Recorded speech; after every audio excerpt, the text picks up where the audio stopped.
समस्त जीवों के बाहर तथा भीतर स्थित हैं। सूक्ष्म होने के कारण वे भौतिक इंद्रियों के द्वारा जानने या देखने से परे हैं। यद्यपि वे अत्यंत दूर रहते हैं, किंतु हम सबों के निकट भी हैं। यद्यपि परमात्मा समस्त जीवों के मध्य विभाजित प्रतीत होता है, लेकिन वह कभी भी विभाजित नहीं है। वह एक रूप में स्थित है। यद्यपि वह प्रत्येक जीव का पालन करता है, लेकिन यह समझना चाहिए कि वह सबों का संहार करता है और सबों को जन्म देता है। वे समस्त प्रकाशमान वस्तुओं के प्रकाश स्रोत हैं। वे भौतिक अंधकार से परे हैं और अगोचर हैं। वे ज्ञान हैं, ज्ञेय हैं और ज्ञान के लक्ष्य हैं। वे सबके हृदय में स्थित हैं। इस प्रकार मैंने कर्म क्षेत्र, ज्ञान तथा ज्ञेय का संक्षेप में वर्णन किया है। इसे केवल मेरे भक्त ही पूरी तरह समझ सकते हैं और इस तरह मेरे स्वभाव को प्राप्त होते हैं। प्रकृति तथा जीवों को अनादि समझना चाहिए। उनके विकार तथा गुण प्रकृति जन्य हैं। प्रकृति समस्त भौतिक कारणों तथा कार्यों की हेतु कही जाती है और जीव इस संसार में विविध सुख दुख के भोग का कारण कहा जाता है। इस प्रकार जीव प्रकृति के तीनों गुणों का भोग करता हुआ प्रकृति में ही जीवन बिताता है। यह उस प्रकृति के साथ उसकी संगति के कारण है। इस तरह उसे उत्तम तथा अघम योनियां मिलती रहती हैं। तो भी इस शरीर में एक अन्य दिव्य भोक्ता है जो ईश्वर है, परम स्वामी है और साक्षी तथा अनुमति देने वाले के रूप में विद्यमान है और जो परमात्मा कहलाता है।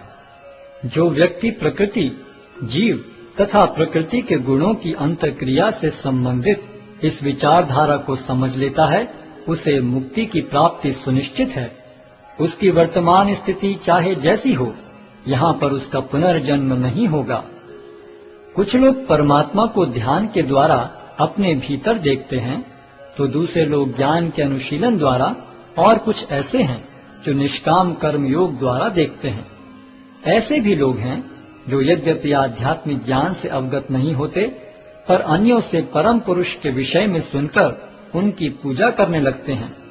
ये लोग भी प्रामाणिक पुरुषों से श्रवण करने की मनोवृत्ति होने के कारण जन्म तथा मृत्यु के पथ को पार कर जाते हैं।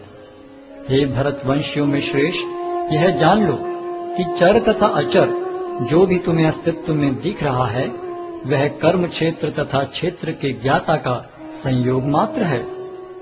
जो परमात्मा को समस्त शरीरों में आत्मा के साथ देखता है और जो यह समझता है कि इस नश्वर शरीर के भीतर न तो आत्मा न ही परमात्मा कभी भी विनष्ट होता है, वही वास्तव में देखता है।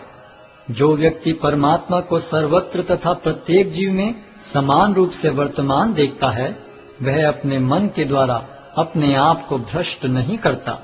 इस प्रकार वह दिव्य गंतव्य को प्राप्त करता है। जो यह देखता है कि सारे कार्य शरीर द्वारा संपन्न किए जाते हैं, जिसकी उत्पत्ति प्रकृति से हुई है, और जो देखता है कि आत्मा कुछ भी नहीं करता, वही यथार्थ में देखता है। जब विवेकवान व्यक्ति विभिन्न भौतिक शरीरों के कारण विभिन्न स्वरूपों को देखना बंद कर देता है और यह देखता है कि किस प्रकार से जीव सर्वत्र फैले हुए हैं, तो वह ब्रह्म बोध को प्राप्त होता है। शाश्वत दृष्टि संपन्न लोग यह देख सकते हैं कि अविनाशी आत्मा दिव्य, शाश्वत तथा गुणों से अतीत है। हे अर्जुन, भौतिक शरीर के साथ संपर्क होते हुए भी आत्मा न तो कुछ करता है और न लिप्त होता है। यद्यपि आकाश सर्वव्यापी है, किंतु अपनी सूक्ष्म प्रकृति के कारण किसी वस्तु से लिप्त नहीं होता। इसी तरह ब्रह्म दृष्टि में स्थित आत्मा शरीर में स्थित रहते हुए भी शरीर से लिप्त नहीं होता। हे भरतपुत्र, जिस प्रकार सूर्य अकेले इस